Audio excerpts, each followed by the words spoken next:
slippers. Forgot to pack them. But that's alright, it's legal to show a male chest. Just like the only time I've ever called this a chest, but whatever. Are you good? I'm just gonna show them my ass for a little bit. Okay. Alright, so. Please. Okay, so, hi! Who wants to hear more writing?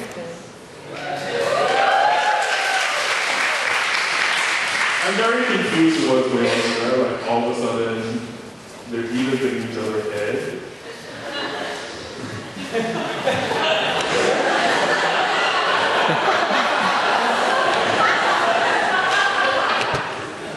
Are they any good? Can you see?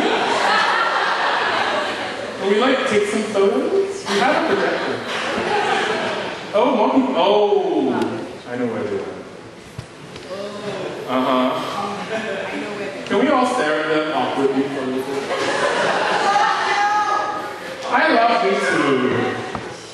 Alright, ladies and gentlemen, our next, do you want to be called a writer or a reader? Writer. Our next writer this evening is Singapore's first confessional queer poet, or queer confessional poet. Which do you prefer? He tells you deep dark truths about his queer self. Will you please welcome to the stage, it's Cyril Wong.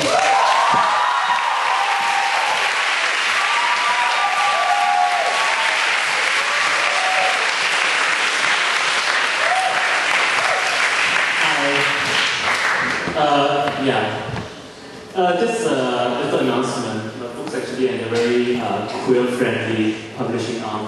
At the table outside, selling all the books for us poor readers. So please do buy the books as well. Okay. And they're offering an amazing discount. Yeah, there's an amazing discount. All using the orders. Okay, just 4 poems, really quickly, I guess. These 4 poems are about, I guess, the men who have specifically or generally moved in and out of my life.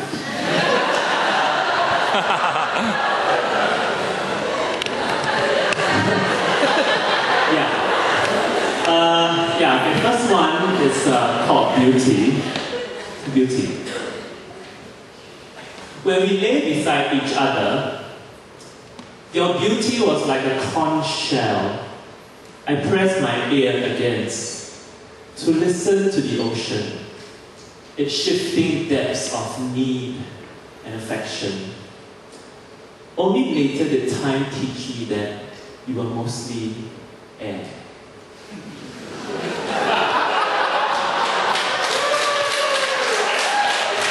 Oh, if you are here, you know who you are.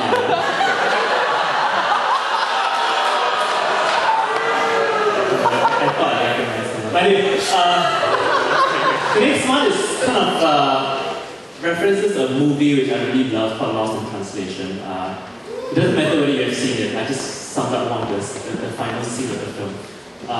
This one is called, what's it called? Movie. Who knew that we would like the same movie, Lost in Translation? You even brought the DVD to the hotel room, which in the end we never really watched together. You brought it along with cigarettes, tidbits, and other paraphernalia to heighten our play, barely stuffing the holes of silences that expanded the closer we got to realizing we had little in common. Yet, as we played, the way you kissed and not kissed, touched and not touched. Like a child who had entered fire and was afraid to meet it again, a light flickered within me like inside a dark room.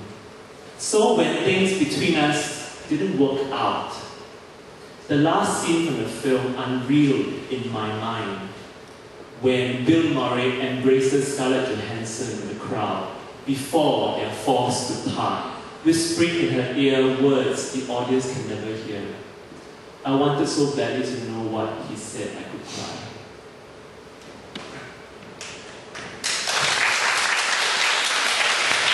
Good picture.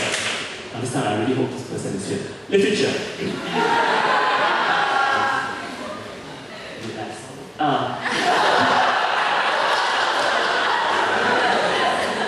Forgiveness. No, never forgive and never forget. Literature. When we dated, I was impressed by how much you read, from Angela Carter to Arundhati Roy. I thought it was cute how you would keep score, as if reading could be a competition. How do you live with yourself? I mean, how do you live with contradiction?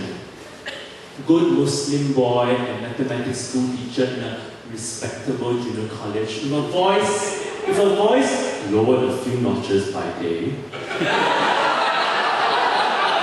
Vain, ketamine high, slut bottom by night.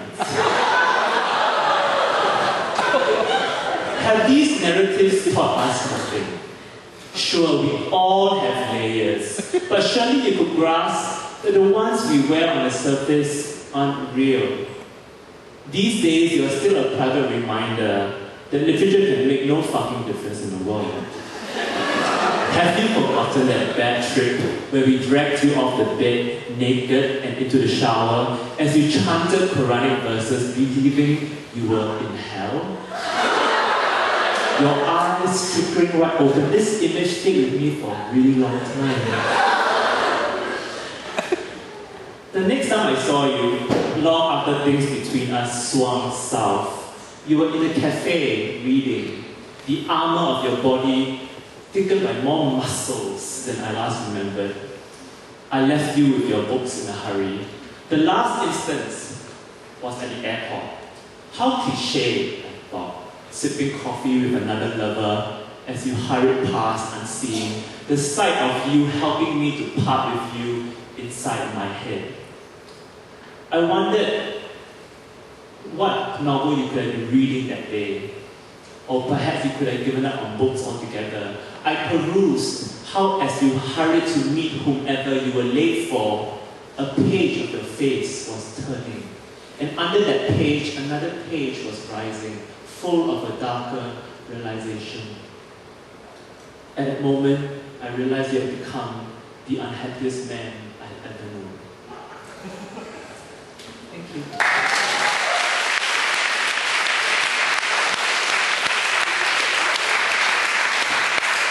The last one is called The Man We Love. Okay, this is more generic form.